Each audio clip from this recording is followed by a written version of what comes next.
Vou contar um relato que até hoje me arrepia profundamente. Trabalhei como coveiro por mais de 10 anos, e mesmo sabendo que meu emprego envolvia lidar com a morte, nunca pensei que testemunharia algo que desafiasse a própria natureza do que entendemos sobre vida e morte.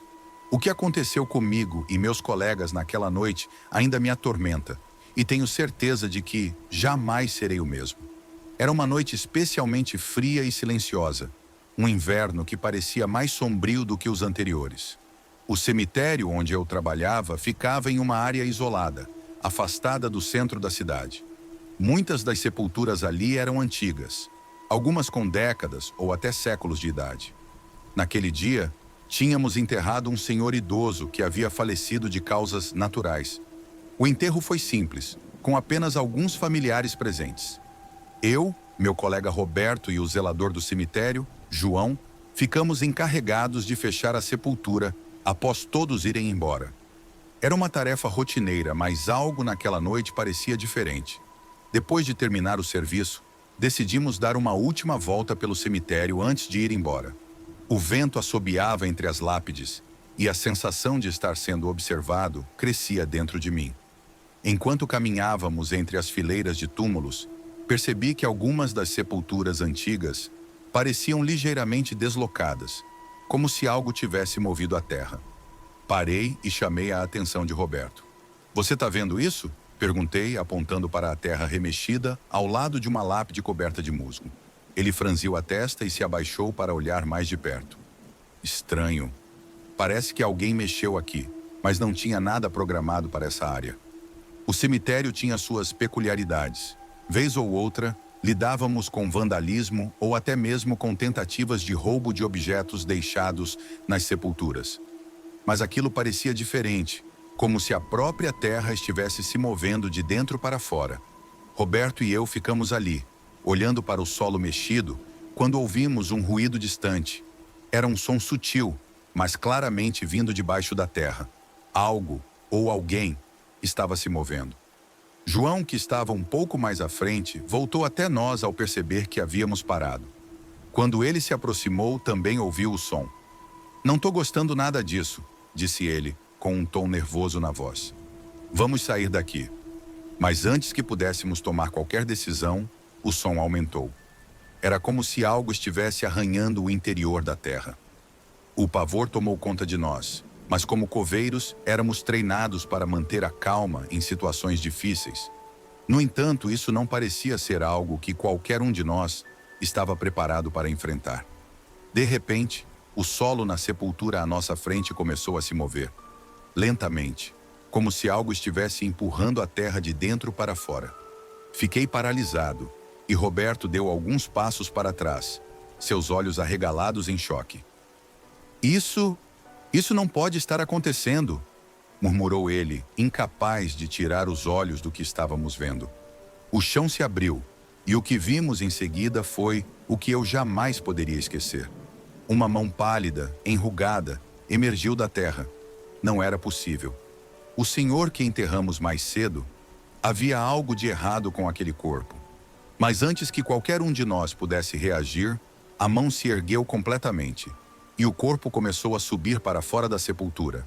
Sujo de terra, o cadáver estava de pé diante de nós. Seus olhos, vazios e inexpressivos, nos encaravam, e o ar ao nosso redor parecia congelar. "Corre!" gritou João, rompendo o silêncio sufocante. Começamos a correr o mais rápido que nossas pernas nos permitiam, mas à medida que passávamos por outras sepulturas, percebemos que não era apenas aquela. Outras sepulturas também estavam se abrindo. O som de terra sendo remexida, tambores surdos vindos do subsolo, ecoava por todo o cemitério. O terror tomou conta de mim como nunca antes. Algo sobrenatural estava acontecendo ali. Correndo em direção à casa do zelador, que ficava perto dos portões do cemitério, ouvimos mais ruídos, agora mais próximos, como passos se arrastando. Olhei por cima do ombro, e a cena que vi me fez questionar minha sanidade.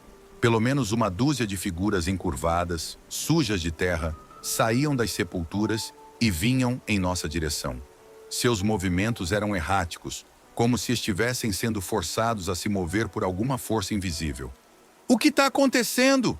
gritou Roberto, claramente em pânico. Chegamos à casa do zelador, ofegantes, e nos trancamos lá dentro. João procurou rapidamente o telefone para chamar a polícia, mas o telefone estava mudo. Nenhum sinal. Estávamos isolados, cercados por... seja lá o que fossem aquelas coisas. Olhei pela janela e os mortos-vivos estavam agora espalhados pelo cemitério. Alguns parados, outros caminhando em direções aleatórias, mas todos pareciam estar sob o controle de uma força maior. Eu tentava encontrar uma explicação racional, mas não havia nada que fizesse sentido. Era impossível.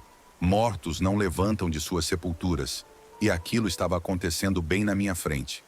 Não podemos ficar aqui, disse João, olhando pela janela com uma expressão de puro terror.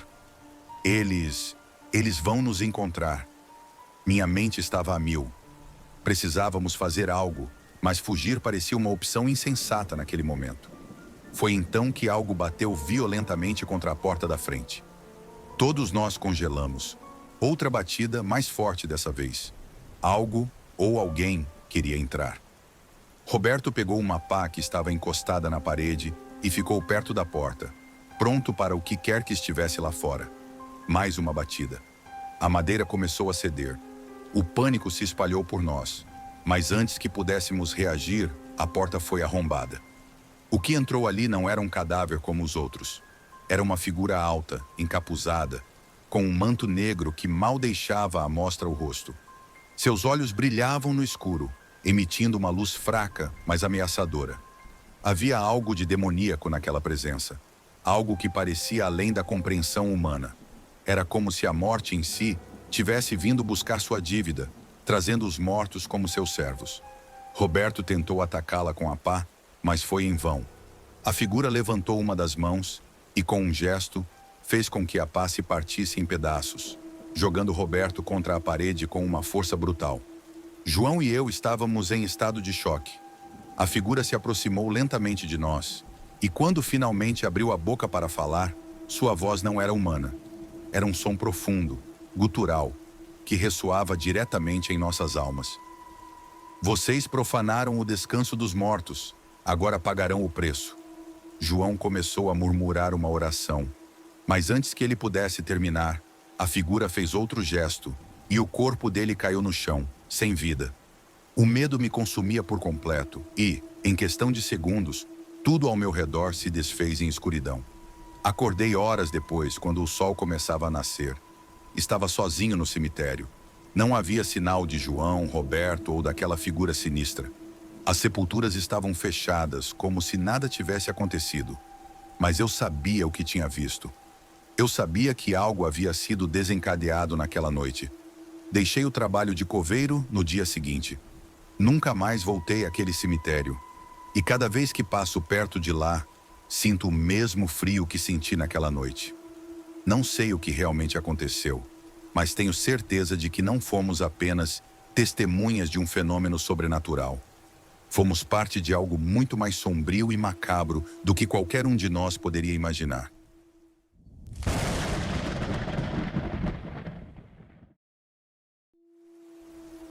Eu trabalhei como coveiro por quase 15 anos, e sei bem que lidar com os mortos é uma tarefa solitária. Ninguém quer saber dos segredos que a terra esconde, dos corpos que deixamos para trás sob a sombra fria das lápides. Mas em um dos cemitérios em que trabalhei, não era apenas o silêncio da morte que nos incomodava. Havia algo mais, algo oculto sob a terra compactada, que fazia até os mais experientes coveiros temerem as noites naquele lugar. Esse cemitério, conhecido como Cemitério do Açoite, ficava em uma cidade do interior, perdida no meio de montanhas que sempre pareciam encobertas por névoas. Diziam que o nome vinha da época colonial, quando o lugar era usado para enterrar escravos que morriam sob tortura. Era um campo de dor e desespero, e parecia que essa energia ainda estava presente no ar. Eu, Roberto e Juliano formávamos a equipe fixa do cemitério. O trabalho era simples: cuidar da manutenção, abrir e fechar sepulturas e garantir que os túmulos ficassem bem cuidados. Apesar do local ter fama de ser amaldiçoado, nunca tínhamos visto nada de anormal. Até aquele dia. Era uma tarde nublada e pesada. O céu estava escuro e o vento soprava com força, fazendo as árvores balançarem de maneira sinistra. Recebemos a visita do padre da cidade, que vinha sempre abençoar as sepulturas mais antigas. Ele tinha uma aparência envelhecida, de alguém que já havia visto muito na vida, e naquela tarde estava especialmente sério. Fiquei observando enquanto ele andava pelo cemitério, murmurando suas preces, e notei algo estranho. Ele parava por muito tempo em certas sepulturas, especialmente aquelas dos escravos, cujas lápides já estavam desgastadas e quase ilegíveis.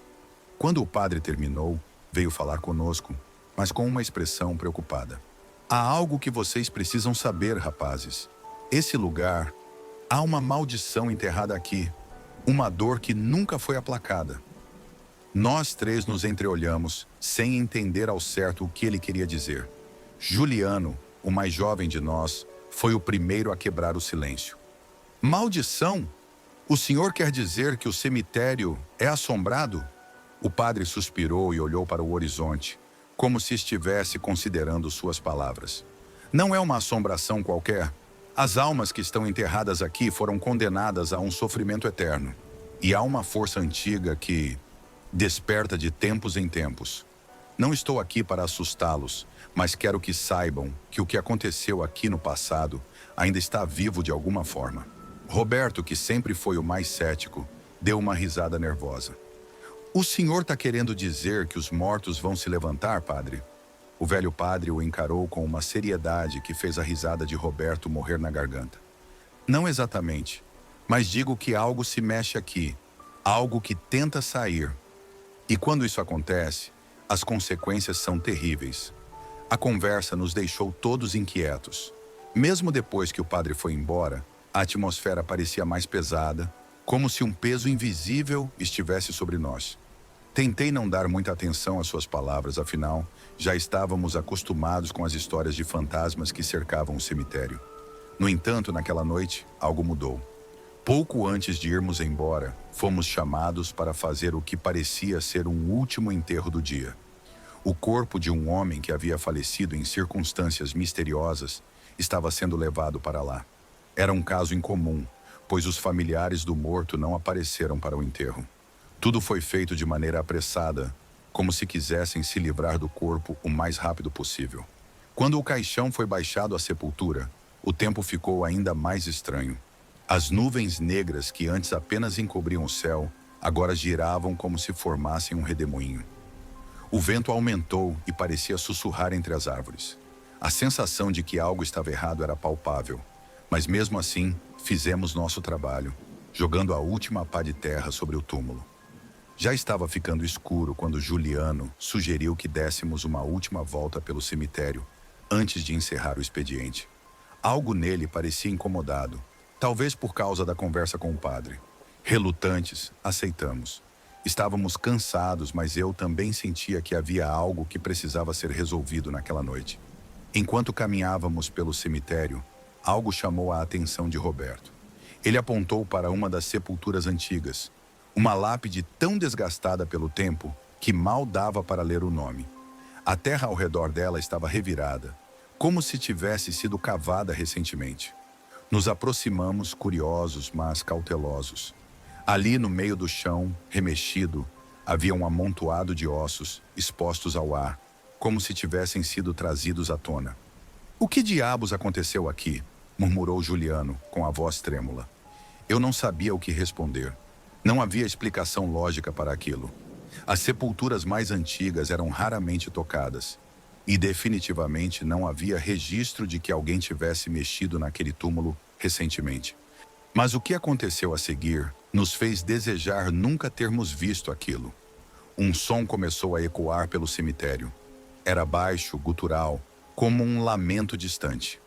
O vento soprou com mais força e o frio se intensificou. Sentíamos o gelo penetrar nossos ossos enquanto aquele som crescia, vindo de todos os lados. Olhamos ao redor, mas não havia nada, apenas lápides e escuridão. "Temos que sair daqui", disse Roberto, sua voz finalmente traindo o medo que todos sentíamos. No entanto, antes que pudéssemos nos mover, A terra ao redor de várias sepulturas começou a tremer. Era como se algo estivesse forçando sua saída debaixo do chão. Eu estava paralisado, incapaz de acreditar no que estava vendo. Os túmulos se abriam sozinhos e mãos esqueléticas surgiam da terra, se arrastando para fora com uma lentidão assustadora. Corpos em decomposição, envoltos em trapos antigos, começaram a emergir. Seus rostos estavam parcialmente destruídos, mas os olhos brilhavam com um ódio profundo, um ódio que parecia ter sido acumulado por séculos. Não eram apenas cadáveres, havia algo de terrivelmente consciente na maneira como se moviam. Eles não estavam simplesmente saindo da terra por acaso, estavam indo em nossa direção. Juliano soltou um grito de puro terror e começou a correr. Roberto e eu o seguimos, nossos corações batendo tão forte que eu podia ouvir o sangue pulsando em meus ouvidos. Mas à medida que corríamos, o cemitério parecia se esticar, como se o caminho para a saída estivesse cada vez mais distante. As criaturas continuavam a nos perseguir, seus passos arrastados ecoando atrás de nós. Finalmente chegamos à pequena casa de ferramentas onde guardávamos nossos equipamentos. Trancamos a porta e tentamos recuperar o fôlego, mas o som do lado de fora só aumentava. Algo estava tentando arrombar a porta. Isso não pode estar acontecendo, sussurrei tentando processar o horror que acabara de testemunhar. Roberto pegou uma pá, sua única arma contra o que quer que estivesse lá fora. O som de unhas arranhando a madeira da porta aumentava. Estávamos encurralados. Foi então que pela fresta da janela vimos algo que nos congelou de vez. Uma figura alta, encapuzada, como uma sombra em forma de homem, se aproximou da casa. Seus olhos brilhavam com uma luz intensa e sobrenatural. Ele ergueu a mão e, no mesmo instante, a porta foi arrombada. A porta da pequena casa de ferramentas foi arremessada para o lado com uma força que parecia impossível. O som de madeira estilhaçando ecoou pelo ar frio e úmido do cemitério, seguido de um silêncio aterrador. O encapuzado ficou parado na entrada, como se estivesse nos observando, embora não houvesse olhos visíveis sob aquele manto escuro. Roberto, com a pá ainda nas mãos, se posicionou à frente, numa tentativa desesperada de nos proteger. Mas no fundo, todos nós sabíamos que não havia como lutar contra aquilo. Eu podia sentir o suor frio escorrendo pelas minhas costas, enquanto o ar ao nosso redor ficava cada vez mais pesado, como se a própria atmosfera estivesse nos sufocando. Juliano, que já estava apavorado desde o momento em que vimos os cadáveres saindo da terra, começou a recuar lentamente, suas mãos tremendo descontroladamente. Ele murmurava algo para si mesmo, talvez uma oração ou uma tentativa de manter a sanidade. Mas foi nesse momento que a figura deu o primeiro passo. Com uma lentidão cruel, o encapuzado avançou na nossa direção. Cada movimento dele parecia dobrar o peso do ar ao nosso redor, como se a própria realidade estivesse se curvando à presença daquele ser. Quando ele deu o segundo passo, senti uma dor aguda na cabeça, como se algo estivesse me esmagando de dentro para fora. Era um terror que não conseguia controlar, algo que ia além do medo de morrer. Era o medo de ser apagado, de ser engolido por uma escuridão que existia muito antes de nós. Roberto gritou e, em um movimento desesperado, atacou o encapuzado com a pá. O impacto foi brutal. A lâmina da pá encontrou o corpo da criatura, mas em vez de acertar carne ou osso, ela passou direto, como se não houvesse substância ali. O encapuzado não se moveu, nem mesmo pareceu notar a tentativa de ataque. Em vez disso, ele simplesmente ergueu uma das mãos, uma mão que parecia feita de sombra pura, e tocou o peito de Roberto. O som que veio a seguir foi o pior que já ouvi. Não era um grito. Era como se a alma de Roberto estivesse sendo arrancada do corpo. Seus olhos se arregalaram, seu rosto contorcido em uma expressão de dor indescritível. Ele caiu de joelhos, as mãos tremendo, e então, com um último suspiro, ele desabou no chão. Seus olhos ficaram abertos, mas sem vida, como se toda a essência dele tivesse sido sugada. Juliano e eu assistimos impotentes. Não havia nada que pudéssemos fazer. O horror tomou conta de nós, e a única coisa que passava pela minha cabeça era fugir. Correr o mais rápido possível daquele cemitério maldito. Mas algo me impediu. Não era o medo de ser pego. Era uma sensação estranha, quase como se o encapuzado quisesse que eu ficasse ali, como se ele quisesse que eu visse o que viria a seguir. Juliano, porém, não hesitou. Ele se virou e correu para a janela, quebrando o vidro com as mãos nuas, sem se importar com os cortes. Ele saltou para fora, caindo no chão de terra do lado de fora da casa. Eu ouvi seus passos desesperados se afastando na escuridão, mas não consegui segui-lo. Meus pés estavam presos no chão, meu corpo paralisado pelo terror e pela presença esmagadora do encapuzado. O ser então se aproximou mais. Eu podia sentir o ar ao meu redor esfriar tanto que minhas mãos começaram a ficar dormentes. O cheiro de terra molhada e algo podre preencheu o ambiente. O encapuzado ergueu a mão novamente, e eu sabia que meu destino seria o mesmo de Roberto. Não havia mais escapatória. Mas então, no último momento, algo estranho aconteceu. O encapuzado parou. Ele virou a cabeça levemente, como se estivesse ouvindo algo que eu não podia ouvir. Por um segundo, a pressão ao meu redor diminuiu e eu consegui respirar novamente. Foi quando eu ouvi um som baixo, vindo de fora. O som de uma pá cravando fundo na terra. Eu olhei pela janela quebrada e vi Juliano. Ele havia corrido até o túmulo que havíamos aberto naquela tarde. O túmulo do homem misterioso. Ele estava cavando freneticamente, como se soubesse que havia algo ali que precisava ser revelado. A cada golpe da pá na terra, o encapuzado parecia hesitar, como se estivesse conectado de alguma forma àquele túmulo. Juliano finalmente atingiu algo sólido. Com as mãos ensanguentadas, ele puxou um objeto pequeno e reluzente do fundo do túmulo, um medalhão. Ele o ergueu no ar, e no momento em que o fez, o encapuzado soltou um som terrível, um grito de dor e raiva que ecoou pelo cemitério inteiro. A criatura começou a se desintegrar diante dos meus olhos, seu corpo se transformando em fumaça negra que foi sugada de volta para a terra, desaparecendo completamente. O silêncio que se seguiu foi ensurdecedor. Eu me senti fraco, minhas pernas trêmulas, e desabei no chão da casa de ferramentas. Lá fora, Juliano caiu de joelhos, exausto e ensanguentado, mas ainda segurando o medalhão. Não sabíamos o que aquilo significava, mas de alguma forma ele havia conseguido conter a criatura. O cemitério, no entanto, continuava com aquela aura pesada, como se a história estivesse longe de terminar. Naquela noite, deixamos o cemitério do açoite para nunca mais voltar. Entregamos nossas demissões no dia seguinte, e o padre, ao ouvir nossa história, simplesmente abaixou a cabeça e murmurou uma prece em silêncio. Nunca soubemos a origem do medalhão ou por que aquilo foi suficiente para deter a criatura, mas sabíamos que, de alguma forma, havíamos interrompido algo muito antigo e muito perigoso. Ainda hoje, quando ouço o som de uma pá cravando na terra, sinto aquele frio novamente. Depois daquele evento macabro, Juliano e eu nos separamos. Ele foi para o interior, tentar reconstruir a vida longe de qualquer cemitério, enquanto eu tentei me reerguer na cidade, mantendo-me o mais afastado possível de lugares como aquele. No entanto, a memória do que vivemos naquela noite não nos deixava em paz. À noite, eu ainda acordava suando frio, com a sensação de que algo me observava do outro lado do quarto, e o som de uma pá cavando fundo na terra ecoava em meus ouvidos, mesmo no silêncio absoluto. Passei semanas tentando entender o que tinha acontecido. Não conseguia simplesmente esquecer. Comecei a fazer perguntas, pesquisar histórias locais, e tudo me levava a um único lugar: o medalhão. Aquela peça, pequena e aparentemente insignificante, havia sido a chave para deter o encapuzado, e eu queria saber o motivo.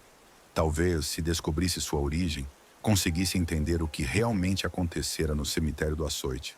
Fui atrás de velhos registros, conversei com historiadores locais e até tentei falar com o padre que, de alguma forma, parecia saber mais do que estava disposto a revelar.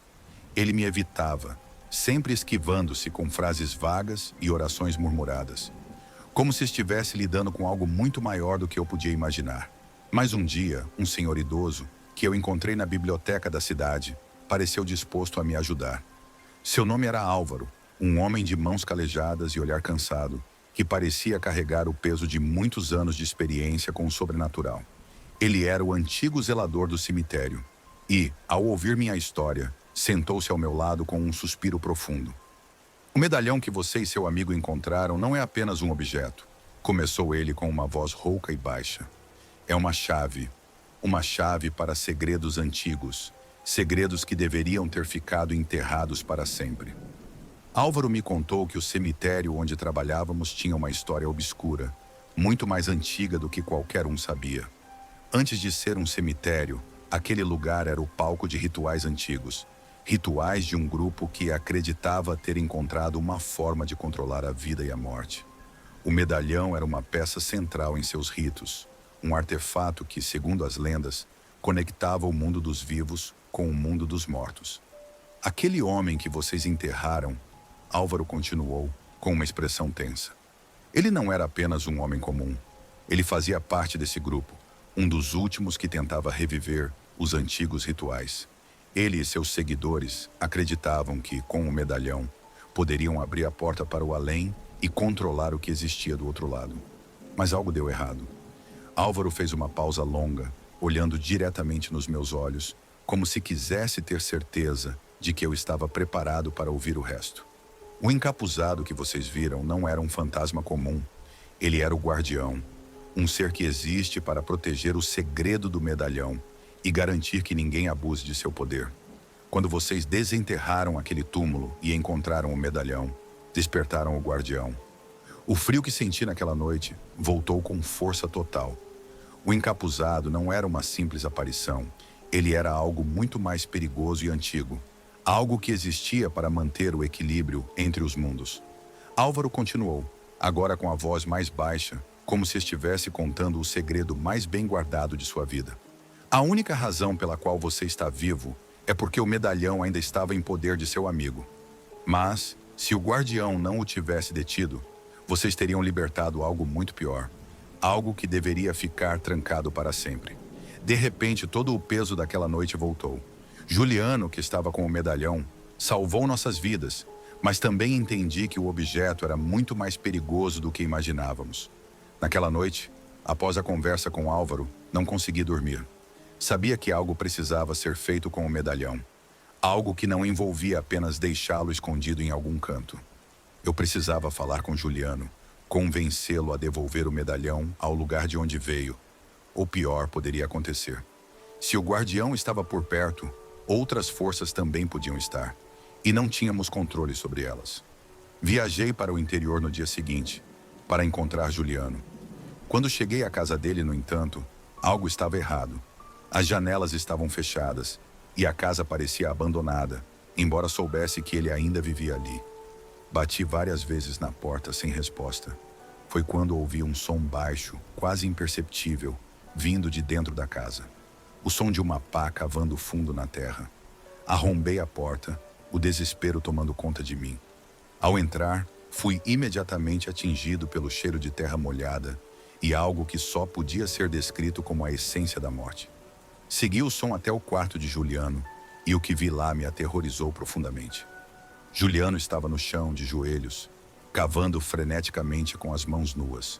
A terra estava espalhada pelo chão e, ao lado dele, o medalhão brilhava fracamente. Ele murmurava palavras desconexas, os olhos fixos no chão, como se estivesse sob algum tipo de transe. "Juliano!" gritei, mas ele não respondeu. Apenas continuou cavando, suas mãos ensanguentadas de tanto rasgar a terra com os dedos. Aproximei-me, tentando puxá-lo para longe, mas foi então que o chão sob ele começou a tremer. A terra que ele cavava parecia se abrir, revelando algo escuro e pulsante logo abaixo. O medalhão brilhou mais forte e o ar ao redor ficou tão pesado que parecia impossível respirar. "Você não entende", murmurou Juliano, finalmente me olhando. Seus olhos estavam vazios, como se ele não estivesse mais ali. "Eu preciso terminar." Antes que pudesse fazer qualquer coisa, o chão se abriu completamente, engolindo Juliano e o medalhão. Um som ensurdecedor encheu o quarto, e eu fui jogado contra a parede pela força do que parecia ser uma explosão de energia. Quando o som cessou, o quarto estava em silêncio absoluto. Juliano havia desaparecido. O buraco no chão estava fechado, como se nunca tivesse existido, e o medalhão também havia sumido. Fugi da casa o mais rápido que pude, sem olhar para trás. Até hoje não sei exatamente o que aconteceu naquela noite. Juliano nunca foi encontrado e o medalhão desapareceu para sempre. Mas sei que o guardião não terminou seu trabalho. Meu nome é Antônio e sou coveiro há mais de 20 anos. Já vi de tudo nesse tempo, desde enterros emocionados, velórios solitários e até brigas entre familiares sobre quem ficaria com o caixão mais barato. Mas o que aconteceu naquela noite de julho me marcou de uma forma que jamais vou esquecer. Mesmo com a experiência e o tempo que passei entre os mortos, há certas coisas que me fazem questionar o que realmente existe do outro lado. Trabalhar no turno da noite nunca foi fácil, mas com o tempo eu me acostumei à solidão do cemitério. O silêncio é profundo e você acaba aprendendo a ouvir os sons da terra, o farfalhar das folhas, o vento entre as lápides. Algumas vezes, o som das lágrimas de quem não consegue aceitar a perda também ecoa por ali, tarde da noite. Mas aquela noite, ela tinha algo diferente desde o começo. Eu podia sentir. Era uma quinta-feira qualquer, o tipo de dia que passa devagar e sem importância, até que o turno da noite chega. Havia um enterro marcado para o dia seguinte, e eu precisei cavar a cova na noite anterior, já que os familiares queriam que tudo estivesse pronto pela manhã. Isso não era incomum, mas o que me chamou a atenção foi o fato de o enterro ser de uma pessoa sem identificação. O corpo havia sido encontrado em avançado estado de decomposição, e ninguém conseguiu determinar de quem era. Mais um indigente, pensei. Alguém que o mundo esqueceu. Peguei minhas ferramentas e fui até o ponto mais afastado do cemitério, uma área mais antiga, onde os túmulos estavam cobertos de musgo e as lápides, em sua maioria, eram ilegíveis. A luz do poste próximo piscava constantemente, como se estivesse prestes a se apagar de vez, o que só aumentava a sensação de desconforto que eu vinha sentindo desde o início da noite. Comecei a cavar, tentando me concentrar no trabalho e ignorar o estranho silêncio que parecia ter tomado conta do cemitério. Não era o silêncio comum da noite, era algo mais profundo, como se até os insetos tivessem desaparecido. O único som que eu conseguia ouvir era o da minha pá atingindo a terra. Enquanto cavava, senti algo estranho. A terra parecia mais dura do que o normal, como se estivesse compactada de uma maneira que eu nunca havia experimentado antes. Mas ao invés de desistir e voltar no dia seguinte, continuei cavando com um certo desconforto crescendo em meu estômago. A cada pá cheia de terra que eu removia, uma sensação de mal-estar tomava conta de mim. Era como se algo ou alguém estivesse me observando. Depois de quase uma hora, eu finalmente havia cavado o suficiente para que o corpo pudesse ser enterrado no dia seguinte. Foi quando eu ouvi o primeiro som, um leve arrastar, como se algo estivesse se movendo sob a terra. Parei por um momento com a pá no ar, tentando ouvir melhor. O som parou e eu me convenci de que era apenas minha imaginação, ou talvez o cansaço. No entanto, quando voltei a cavar para nivelar o fundo da cova, ouvi de novo. Dessa vez, era mais claro, mais próximo. Era como se alguém estivesse arranhando a madeira de um caixão, tentando sair. O pavor que tomou conta de mim foi imediato, um medo primal que não se pode explicar facilmente. Soltei a pá, me afastei um pouco e olhei para a terra escura à minha frente, tentando entender o que estava acontecendo. De repente, o som aumentou. Era inconfundível agora. Algo estava se movendo lá embaixo e não era minha mente pregando peças. O arranhar tornou-se mais frenético e eu podia jurar que ouvi algo como um gemido abafado vindo da terra. Era um som humano, ou pelo menos parecia ser. Eu sabia que não havia ninguém enterrado naquele local havia anos. Essa era uma das áreas mais antigas do cemitério, abandonada pela maioria dos visitantes. No entanto, o que eu estava ouvindo não podia ser ignorado. Minha primeira reação foi correr, abandonar o cemitério e não olhar para trás. Mas algo me impediu. Talvez a curiosidade ou talvez o terror paralisante. De qualquer forma, permaneci ali, imóvel, enquanto o som continuava. Comecei a cavar freneticamente, retirando a terra o mais rápido que podia. Algo estava vivo ali embaixo e eu precisava saber o que era. Depois de alguns minutos de escavação desesperada, bati em algo duro. Era um caixão, antigo de madeira escura e já desgastada pelo tempo. As marcas de arranhões estavam por toda parte, como se algo ou alguém tivesse lutado para sair. Meu coração disparou quando vi as marcas de unhas. Eram frescas, recentes. Aquilo não fazia sentido. Esse caixão deveria estar selado há décadas, mas os sinais de luta eram inconfundíveis. Reuni toda a coragem que tinha e comecei a abrir a tampa do caixão, embora cada fibra do meu ser gritasse para que eu parasse. Quando a tampa finalmente se soltou, o ar frio da noite pareceu engolir tudo ao meu redor. Lá dentro, o corpo estava coberto por um lençol velho e amarelado, mas algo estava errado. O lençol parecia se mexer levemente, como se houvesse algo vivo por baixo.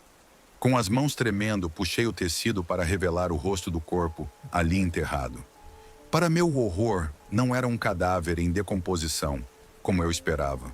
Os olhos estavam abertos, e o corpo, apesar de pálido, parecia recente, como se tivesse sido colocado ali há pouco tempo. Os lábios do cadáver se moviam, formando palavras que não conseguia entender. Dei um passo para trás, o medo tomando conta de mim por completo.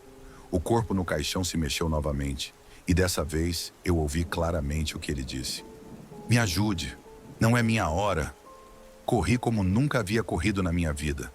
Deixei o caixão aberto, a cova inacabada, e só parei quando cheguei ao portão do cemitério. Tranquei tudo com as mãos trêmulas e fui embora. No dia seguinte, voltei acompanhado do meu chefe, que não acreditou em uma palavra do que eu disse. Quando chegamos ao local, o caixão estava lá, mas fechado, como se ninguém o tivesse aberto. Não havia sinais das marcas de arranhões ou do corpo que eu havia visto se mexer na noite anterior. O chefe me olhou como se eu estivesse louco, e talvez eu estivesse. Desde aquele dia, comecei a evitar escavações noturnas. E todas as noites, quando o silêncio toma conta do cemitério, ainda posso ouvir o arranhar sob a terra, me lembrando do que vi, ou achei que vi, naquela noite.